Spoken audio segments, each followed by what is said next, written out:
Cars on the grid for race 3. It's a slightly longer one, 18 laps, combined points from the first 2 races. So Scott McLaughlin with those 2 wins. He starts from pole with the perfect score. Nick Percat alongside.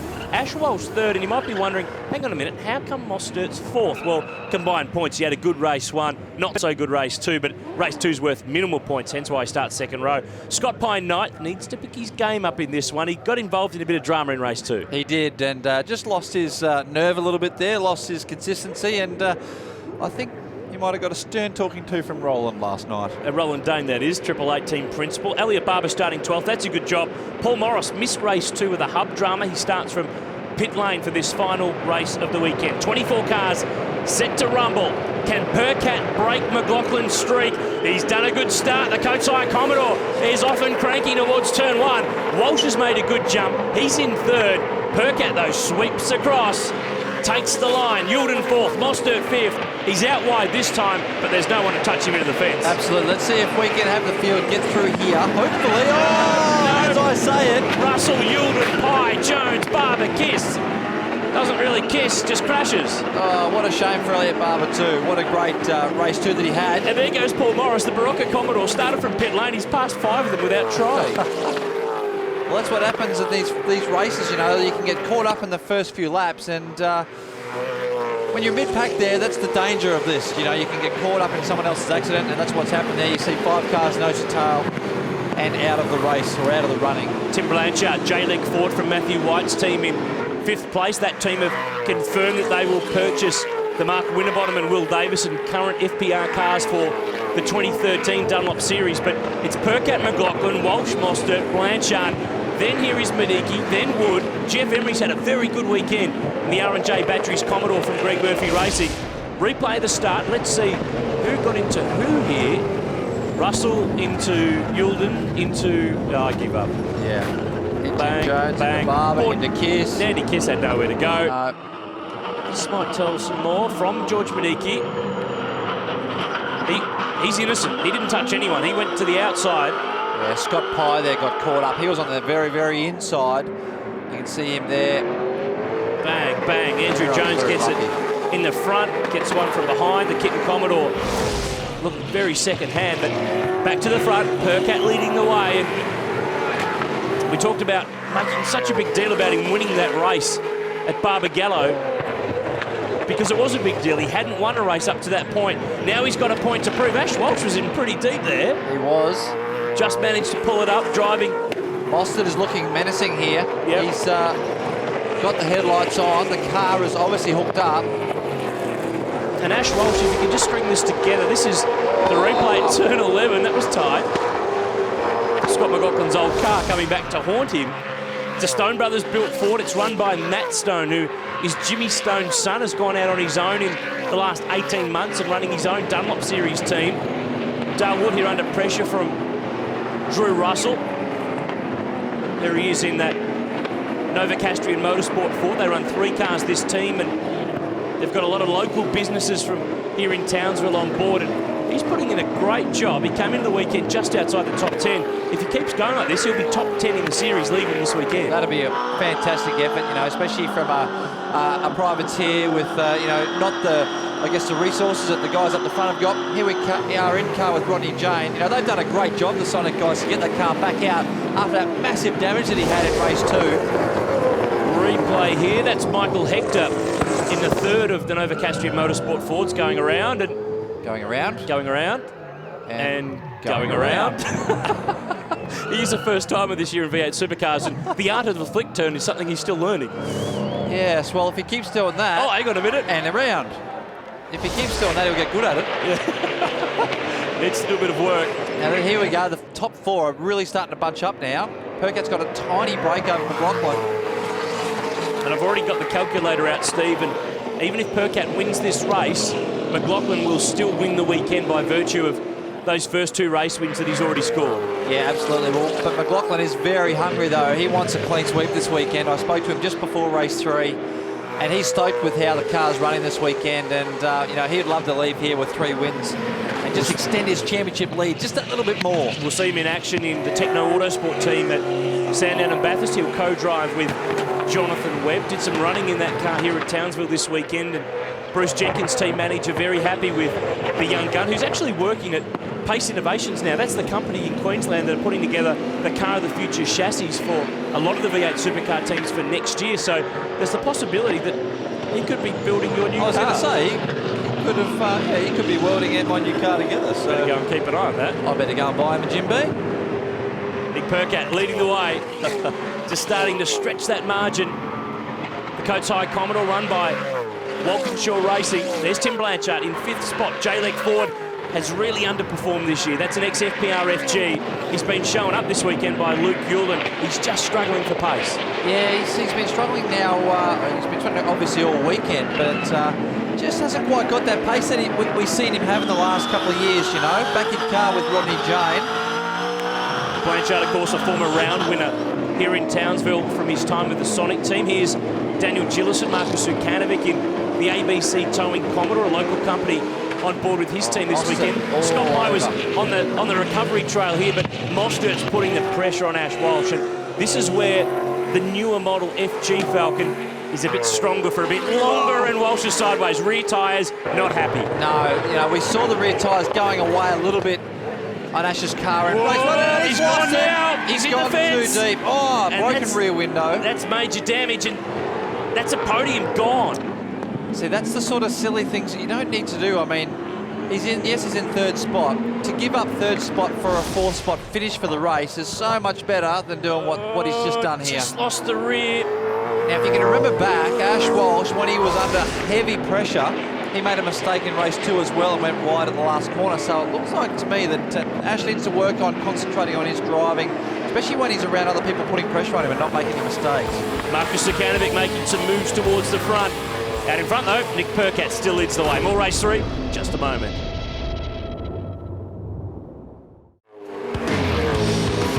The Dunlop Series racing on the streets of Townsville. So too is Scott Pye, the Monster Commodore driver, fighting back down the inside on Daniel Gillison, picking up a spot in the background. Paul Morris goes by the reigning Australian Formula 4 champion Cameron Waters in the second of the Dreamtime Commodores, and his teammate David Russell. Have a look at the damage down the left-hand side of this thing. He was involved in that lap 1, turn 1 drama. He's on the fight back trail too. He is. No rear window in this car. Good for ventilation. Too wide into turn 2. On the outside, that's not where you want to be. And Russell actually lost the clutch at the start of race 1. Taps the wall. Gillison out to the fence, and Russell reported an imbalance in this car in race 2, but doesn't look too bad in race 3, apart from the small cosmetic work down the side of it. Yes, he's definitely remodeled that. Possibly for the worse. I think he had some assistance. Yes. Back to the front, Nick Percat leading the way. Scott McLaughlin keeping tabs. Mostert 3rd. No surprise that these guys running at the front. You've got a Walkinshaw Racing run car, Stone Brothers Racing built entry next, and then FPR, Ford Performance Racing, built and run car in 3rd. Tim Blanchard next. That's an FPR car, but run by Matthew White's team, which does get a bit of assistance from FPR, but is very much its own independent organisation. Absolutely. You know, they're doing a great job, but you know, so is a lot of other guys in the field, and really, when you look at it, the main teams, any team that's got main backing from a V8 team is up the forefront at the moment. Big gap back from Blanchard in 4th to George Maniki, doing a great job in that ex-888 Falcon. Emery next, Dale Woodson really deep. He is really deep. Goes wide there. And that'll be a spot for Drew Russell.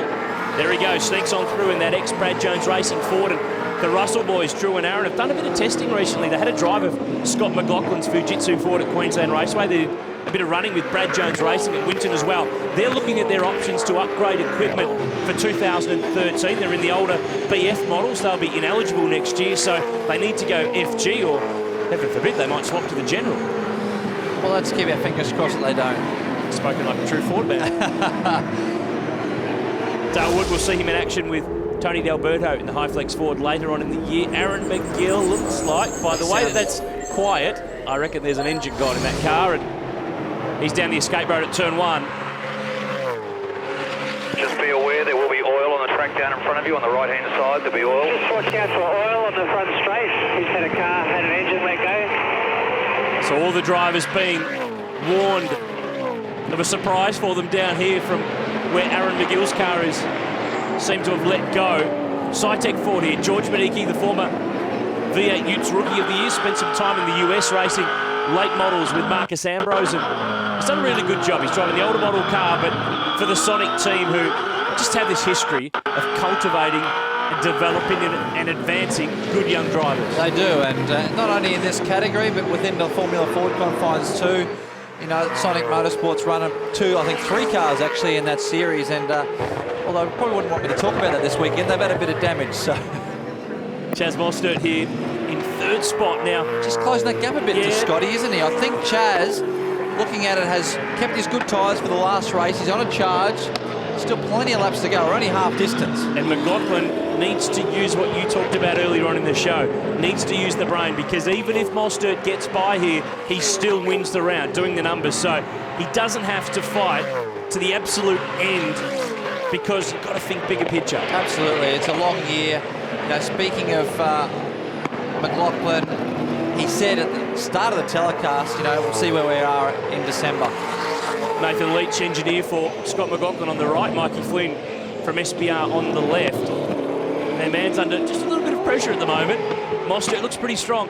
Percat looks stronger. He's cleared away in that Coates High Commodore. That car's been around a while. It's ex-Paul Dumbrell Autobahn car. It was a Bundy car for a little while with Fabian Coulthard, with David Reynolds. It was a spare chassis last year. It's been brought back for this year, put into the Coates High colours, and runs at the front. Yeah, and he's doing a great job. You know, he's put his head down now. Seeing that Mostert is really menacing the back of McLaughlin, he'll be laughing at this, knowing that they're just holding themselves up a tenth or two a lap, and just letting Nick get away.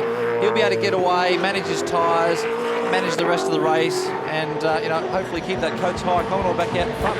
Percat leads the way. There's 8 laps to go on the streets of Townsville. Run it home when we come back.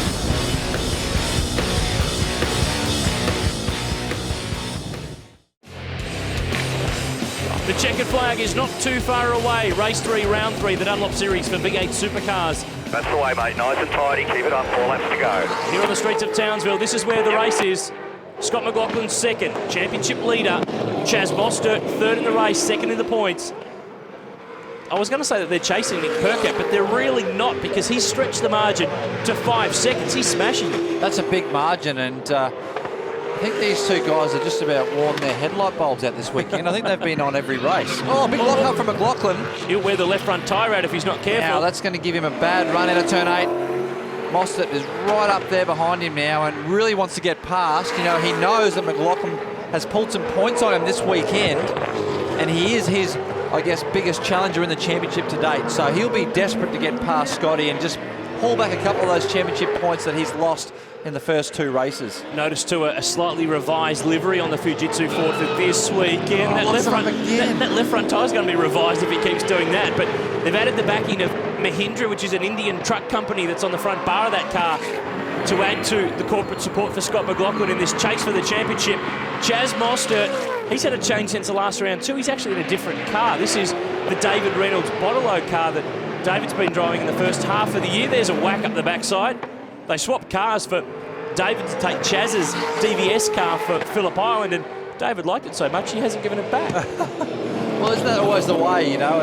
You get a car, an old favourite, and you want to stick with it. Not that it was David's old favourite, because he's come from a different team last year to this year. But, you know, Chaz is doing a great job in this car, and David's doing a great job in the Botolo car in the main series. And this is actually a special car. It's the original FG Falcon from back in 2008. Obviously, it's got a lot of modern bits on it, but most recently driven by David Reynolds. Paul Dumbrell used it to win his first race at Sandown in 2010, and Stephen Richards did some running with it as well. Scott McLaughlin, on the other hand, driving the ex-Alex Davis and Irwin car from 2009 and 2010. You might remember David Brabham having a pretty big accident in and on the Gold Coast. It's repaired, and it's formed Scott's championship challenge for this year. But Nick Percat out in front. Just keep waiting. Keep waiting. There's the challenges. Almost the full length of the front straightaway. That's about 400 metres. That's a long way, and might not look far within the camera lens here, but there's 5 to 6 seconds there between them and, you know, basically all Nick's got to do is keep it on the road now, and as Chaz is just starting to get a bit impatient. He just gave him a little bit of a bump, gave him a rub on the exit of turn 1, and he He's definitely got speed. Just trying to unsettle McLaughlin here. Literally. Literally, yeah. But yeah, he's got to be careful. If he just does that, we saw that in race 2 in the reverse grid race. Dale Wood, slight little tap to Rodney Jane mid-corner, spun him round. If Chaz does that to Scotty McLaughlin, it could cause a massive amount of points lost for him for the weekend. The exit of this one, 8 into turn 9 and then leading towards turn 10. You've got to get the setup here. It's a right, before you turn right again here. Hard under brakes at turn 11. It's not close enough though. No, really hard too. Left rear tyre, Copson, absolute caning through this last part of the track. You can see it there, hard on the throttle, driving out, long loaded right-hand corner into a left-hand tight hairpin onto the front straight. And Chaz is just basically all over the back of him, coming up to the last lap. So he's got one more opportunity now, one more lap to try to get past. Remember, McLaughlin does not need to finish second to win his second straight round. He can let Mostert by. Not in the nature of a young emerging racing driver. Mostert again gets into him at turn 1, and he gets into him again. Very close stuff, you know, he's getting very, very impatient there. You can see actually in the front, being a race car driver myself, if you spot inside there, down below the grille there on the bottom section of the inlet, Scotty McLaughlin's lost half of his radiator shroud. You can see that there as he's sideways coming through turn 6, blocking here into turn 7. We saw this not work with Yulden and Pye earlier on in the weekend, but the boys have got away with it. Scotty's on a high too after winning the last couple of rounds, obviously. Oh, Nick Percat just having a little celebratory sideways slide there, coming into the last corner. He's going to lap this one up. He has absolutely drilled him in race 3. Nick Percat takes his second race win of the season. Beautiful drive from the Kotai Commodore. No one within sight except for these two have been bumping and banging. McLaughlin will be second. He'll take his second straight round win in the Fujitsu Ford. Good fight back from Mostert, but this is a pivotal weekend for McLaughlin. That's been a massive points haul for McLaughlin. A little bit of a drama there with Mostert in race 2, obviously having that accident, but what a fantastic day's racing. Just a quiet 10 seconds between Percat and McLaughlin. Blanchard 4th, Mediki 5th, great drive. Embry, Russell, Wood, David Russell, and Marcus Zukanovic rounded out the 10. Scott Pye finished back in 11th. Paul Morris from pit lane to 13th. Luke Yulden, a tough weekend, and 20th. Round points, McLaughlin, Percat and Mostert on the podium. George Mediki, career best in 4th. That's a great job. Jeff Emery 7th. That was good too. Drew Russell 8th, Yulden 9th, and Pye in 10th. Well, Nick, another race. When you did it last round, you've done it here today. It's got to feel good. Yeah, we haven't just been all talk. We've known it's coming for a while, and I'm pretty sure that display is just sent a bit of a warning back. Everyone thought we were out of the championship, and to win it by, pretty sure it was the length of the straight at Townsville, was a pretty big win, and can't thank Coates Hire enough, Morris Finance, Walkinshaw Racing. They've all done so well to make sure I'm here, and yeah, it's awesome. Can't believe it. Percat, the big mover, he goes from 6th to 3rd. McLaughlin came into the weekend 5 down on Mostert. He leaves now 60 clear. David Russell 8th for Dreamtime Racing, under investigation for that contact with Luke Yulden at the start of race 3. Well, Scott, a round win. They're hard to get. You earned it. What was going on with Jazz knocking on your door there? Yeah, it was tough. You know, he was racing me pretty clean, and I knew he was going to give me a few bumps here and there. I just had to hold on, and that's what I did. And then I'm getting pretty used to blocking this year. I had Nick on my ass at Adelaide, and now it's Chaz. So, no, I'm so stoked. 2 in a row and 8 in a row for me for wins, so I'm stoked. His form on both sides of the Tasman has been very good no matter which series he's been in. The next time the Dunlop Series is in action, it's round 4 of 7, Queensland Raceway at the Coates Hire Ipswich 300. You'll see some of the action in our telecast from the weekend at Queensland Raceway. At the podium, Kevin Fitzsimmons from Dunlop presenting the trophies to McLaughlin, Mostert and Percat. Great job in race 3. Join us next time for round 4 of the championship, the Sunshine State.